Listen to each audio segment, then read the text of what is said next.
All right, hey everybody, welcome back to the channel. This is Rob here at Smirking Gun Reviews. We're back with more Agents of S.H.I.E.L.D., except it's not Season 2, which we will be getting back to. We are doing the Season 6 premiere of Agents of S.H.I.E.L.D. It is Episode 1. It is called Missing Pieces. I am really excited to finally be talking about this after not being excited about Season 5, which, I'm sorry, let's just do this right now. If you haven't watched my other reviews, I've got all of Season 1 and half of Season 2 reviewed on my channel. I will be going back and finishing, rewatching and reviewing. But I have loved this show since the first time I heard it was coming out. I was watching it and sticking with this show when nobody was watching this show except for hardcore people. And I've lasted through ups and downs. Mostly ups after season, mostly ups for the most part. Remembering it a little differently sometimes. Not really liking most of Season 5. I'm sorry, I just didn't like how they were, the space story that they were doing. I didn't like the Star Trek villains. That's not the actor's fault. That is who makes this show's fault. And I personally didn't quite like the first half mostly of Season 5. But we're back with Season 6. I'm ready to go. And goodness, I'm so happy that I wasn't disappointed. Because with Game of Thrones just shitting on everything, I'm taking a bigger, a lot more scrutiny is being looked at when I watch shows now. And that sucks. It's a good thing, but I honestly think that Game of Thrones is going to make people watch their shows differently. I think we're all going to be paying attention to how characters act and bad writing. I think that if anything that comes out of this Game of Thrones debacle, and I hate to be talking about Game of Thrones during Agents of S.H.I.E.L.D., but maybe other shows can learn from their mistakes. Because Agents of S.H.I.E.L.D. is back in a big way, and I'm happy to report that Season 6, for me, is back to form. And they're in space. So, full spoilers, man, if you haven't seen this, I said this already. So Daisy and Quake and Simmons are in space looking for Fitz. I love this storyline. This is how I wanted them to be in space if they were going to be in space. And I love the look of it. I like the whole idea of letting the other agents have a voice. That they're out there too. And in past seasons, other S.H.I.E.L.D. agents are just kind of cannon fodder. They just kind of go along to get along. We're just following orders. We are just the red shirts to get mowed down. But in this particular part of the story, I like that they acknowledge that, hey man, I fly this thing. Okay? I'm not going anywhere anymore. And that's what we're getting into is they're looking for Fitz. And I thought it would be cool if we got an answer right away. I thought maybe they're going to pull a Thanos and just find him right away. Just like right at the beginning of the season. So anyway, better stop talking. Because I forgot to say spoilers for Avengers Endgame. Which, let's talk about that really quickly. They don't mention anything about Infinity War and Thanos at all, I don't think, in this episode. I kind of like it because it's a year after the events of last season. And so it's clearly after the snap, right? And probably after... so we're in the time period of when things are bad, but they haven't really talked about, I don't think, half the population being gone. I don't know if anybody else is noticing this, but it was also really loud where I was. So there were a few lines that I didn't catch, a few words I didn't catch. But, we've got Daisy and Simmons. They thought they found Fitz. I love that the way Fitz's ship gets split in half. I love the look of it. I like that Enoch is sitting there still over his, while he's in stasis. I think that this is going to be a really interesting year because there are questions that I don't know the answers to, and I love it. Last year when they were in space and everything was getting introduced, I didn't give a shit. I can't begin to tell you why. I was in the right headspace to watch it, but I just didn't care. But for some reason, I am more ready for the storyline that they're doing now. But they don't find him. I like that they find an empty vessel. I even like the Star Trek looking guy in this. I liked how they handled it. Everything they handled in this one particular part of the story in this episode, to me, was better than anything they did in season 5's first half, as far as what I wanted. If you liked it, man, more power to you. I couldn't get on board with that storyline. I did like the second half of season 5, though. And I'm just going to point out 2 things that bothered me because I'm watching it through the Game of Thrones lens. When May had her drop, that guy, the drop on that guy, and she didn't fire when he's clearly turning to fire, I hated that. Again, like, I'm seeing things through plot. The plot doesn't want her to shoot, but May would shoot. And the other thing is, the guy that first comes out, this great big Mongol-looking motherfucker from like Blazing Saddles with a beard,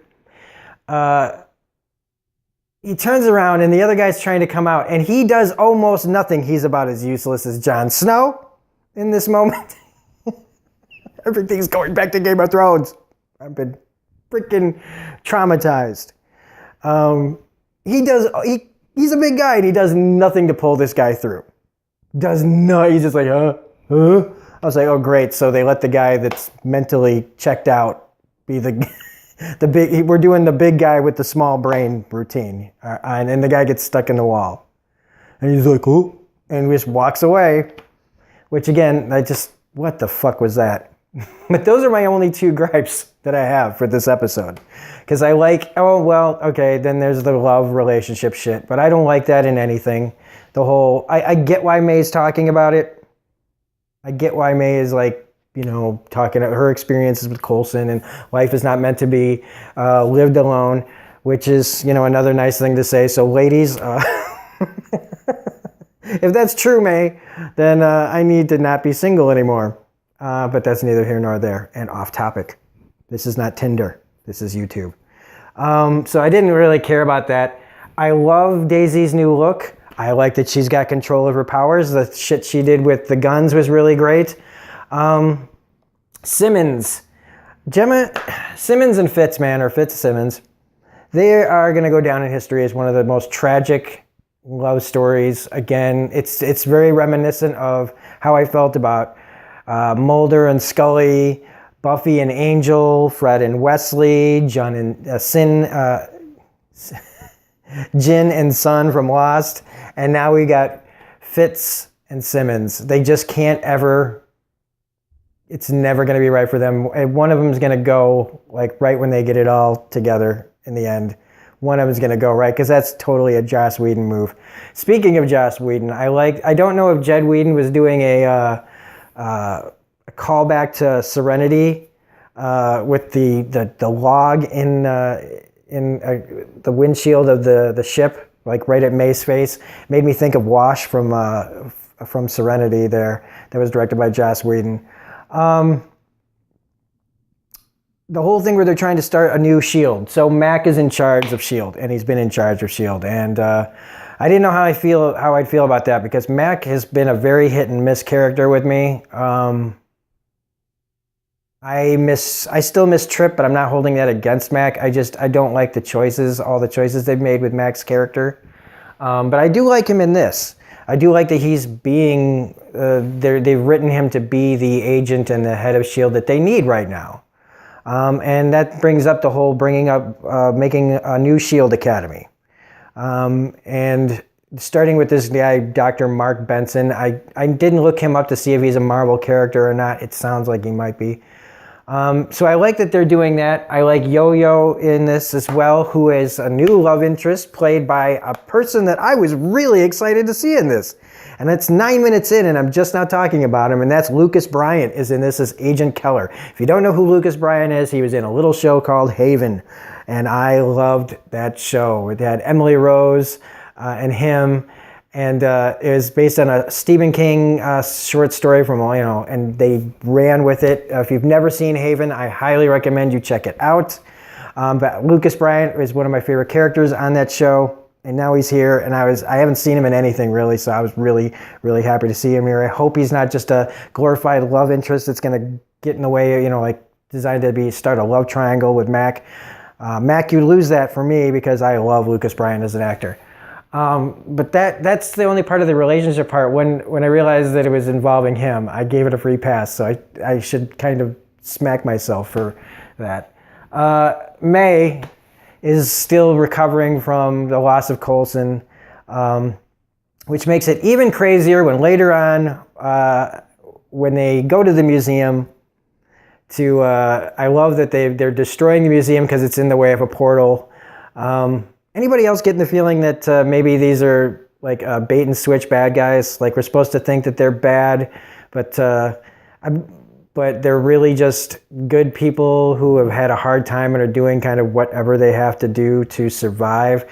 I kind of feel like Coulson's character, who I believe is going to be like a multiverse character of Coulson, he kind of reminds me of Cable. This guy coming through a portal with a bunch of guys to like try to do something about the future or another world thing. It feels very Nathan Summers, and I'm digging it. I'm also digging the fact that Clark Gregg is directing this. I like Clark Gregg as a director. If you've never seen his movie Choke, I highly recommend it. It was also really nice to watch this premiere, remembering that I met him and Ming Na at C2E2 this year. It's really weird. It puts, when you see them in person, it really kind of, I don't know, brings you down to reality. If you ever have a feeling that you're getting a little too close to your show, I can remember that these are just these are real people just pretending to be other things. I'm not so excited to see him back. He was from season 5. I don't even remember his name. I just remember he looks like he's Bradley Cooper's idiot brother who got kicked in the head by a mule. I know it's not... I have nothing against the actor. I just don't like his character.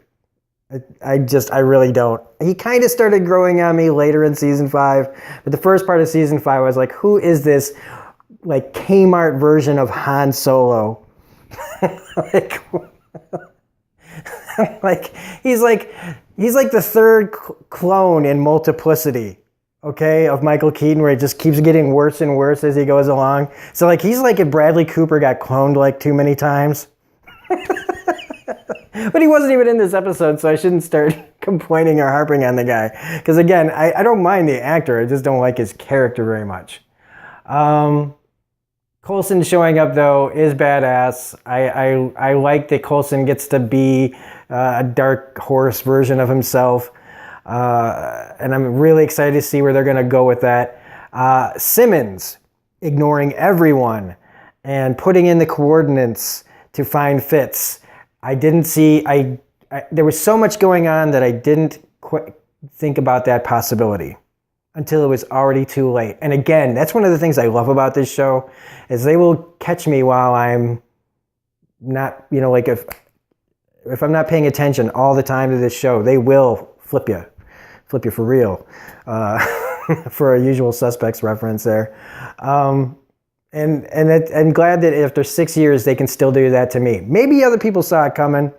And I probably should have seen it coming in hindsight. But I like that, because it's a betrayal. It's an ultimate betrayal because she knows that all these people that are with her have something to lose.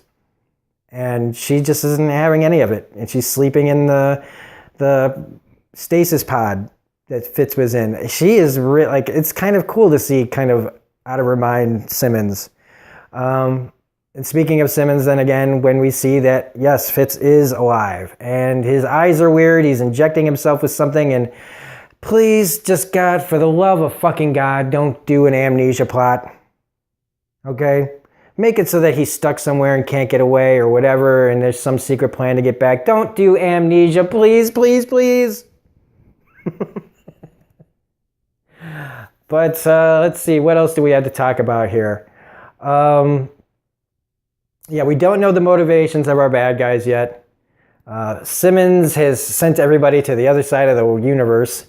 And Coulson, another version of Coulson, is leading a group of guys to do some crazy shit. And that's pretty much, it's a pretty simple, basic episode. It's a nice little setup episode. It's definitely, to me, 100 times better than anything I saw just about last year. I said just about. The Graviton stuff was pretty crazy. It's over the top, but they've earned it. 5 years, they earned an over-the-top crazy supervillain. And Graviton is a good choice, and it was a nice way for What's-His-Nuts to go out. What was his name? He was the guy that was always like harassing them, and I've been watching it on season 2. The guy from Heroes. You know who I'm talking about. The people that are watching this like, that motherfucker doesn't know who that guy is. But I digress. I got a lot going on in my head. Talbot. There. See? I remember him now. Colonel Talbot. And then it became Brigadier General. See? I'm remembering more. So anyway, that's about it. I'm really, really happy that this was good. I am getting really sick and tired of being disappointed by shows lately. If it wasn't like last year's Castle Rock or Man in the High Castle Season 3, there's just been a lot of disappointing things going on in television lately. It's just nice to see that Agents of S.H.I.E.L.D. is back in a big way, and I'm so excited. So, if you liked this video, please hit the like button, comment, share, subscribe, hit the bell for all notifications. We will be back next week with episode 2. If you like Agents of S.H.I.E.L.D. reviews, I highly, highly recommend. If you don't like this one, go over to D's reviews, where Darren Jakes reviews Agents of S.H.I.E.L.D., amongst other things, and I am sure that he will blow your mind with his episode review. So anyway, again, and I also want to give a shout out to Gino Reynolds. I hope you're doing okay, buddy, in the hospital. Let us know how you're doing when you can. Otherwise, this is Rob at Smirking Gun Reviews saying have a great night, and we will see you next time.